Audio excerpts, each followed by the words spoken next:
மசூதியை இடிச்சு பல உயிர்கள் புதைக்கப்பட்ட இடத்துல ராமர் கோயில் கட்டியதை ஏற்றுக்கொள்ளவே முடியாதுன்னு இந்துக்களை எதிர்ப்பு தெரிவித்து வரும் சூழல்ல மீண்டும் ஒரு சம்பவம் நாடு முழுவதும் அதிர்ச்சியை ஏற்படுத்தி இருக்கு.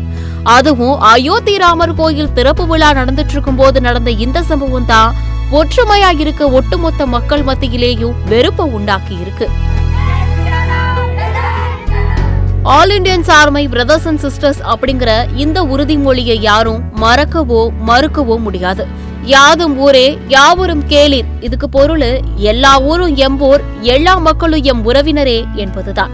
வெள்ளை நிறத்தொரு பூனை எங்கள் வீட்டில் வளருது கண்டீர் என்னும் இந்த புரட்சி கவி பாரதியின் பாடல் வரிகளில் கவனிக்க வேண்டிய வரிகள் என்னவென்றால், வண்ணங்கள் வேற்றுமைப்பட்டால் அதில் மானுடர் வேற்றுமை இல்லை, எண்ணங்கள் செய்கைகள் யாவும் இங்கு யாவருக்கும் ஒன்றென காணீர் அப்படின்னு வரிகள் இருக்கும். ஆனா இது எல்லாத்தையும் நம்ம படிச்சு நடைமுறை வாழ்க்கையில காத்துல பறக்க விட்டுட்டு இருக்கோம். எனது காத்துல பறக்க விட்டுட்டோமா அப்படின்னா, ஆமாங்க, காத்துலதான் பறக்க விட்டுட்டோம். இதற்கு எடுத்துக்காட்டு காணொளி தற்போது உங்கள் பார்வைக்கு.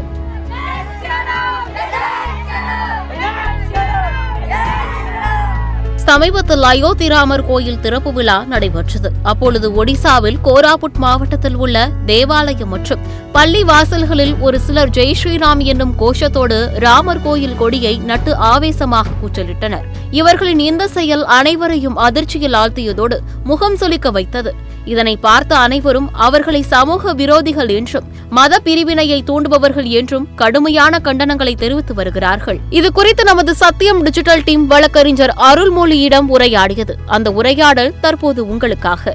இதுல பெரும்பான்மையான அடித்தட்டு மக்கள், கல்வி வேலை வாய்ப்பு மறுக்கப்பட்டவர்கள், அவங்க தங்களுடைய உரிமையை கேட்றாம படிப்புலயும் சமூக நிலையிலையும் இந்த பார்ப்பன உயர்ஜாதி மக்களுக்கு இணையாக வந்துராத படிக்கு அவங்கள வெறும் மதம் மதம் மதவெறி அப்படிங்கிற போதையிலேயே முழுக வச்சு பாபர் மசூதிய இடிச்சாச்சு, அடுத்தது ஞானவாபிய இடிக்கணும்.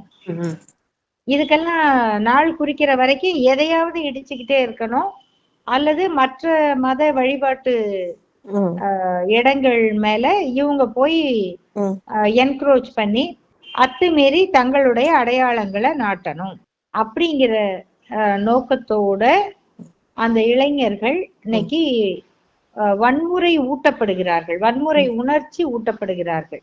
அந்த இளைஞர்களை பொறுத்த வரைக்கும் அவர்கள் இந்த மத போதை ஊட்டப்பட்டவர்கள். அவங்களுக்கு நம்ம சொல்றது, உங்க வாழ்க்கையும் அழிச்சுக்கிறீங்க, உங்கள் தலைமுறைகளின் வாழ்க்கையும் அடுத்த தலைமுறை வாழ்க்கையும் அழிக்கிறீங்க. இது பெரும்பான்மைக்கும் நல்லதல்ல, சிறுபான்மைக்கும் நல்லதல்ல, இல்லையா? அதனால இந்த சர்ச் பள்ளிவாசல்கள் மீது கட்டப்பட்ட காவி கொடி என்பது இந்தியாவினுடைய அமைதிக்கும் மக்களுடைய நிம்மதிக்கும் அவர்கள் ஏற்றுகிற ஒரு அபாய அறிவிப்பு. இது எவ்வளவு இந்த நாட்டையே எவ்வளவு பின்னுக்கு தள்ளும் அப்படின்னா, வெறும் மதவெறியால் அழிந்த நாடுகளை பத்தி நமக்கு தெரியும். அந்த நாடுகளால இன்னைக்கு வரைக்கும் முன்னேற முடியல, எல்லாருக்கும் தெரியும்.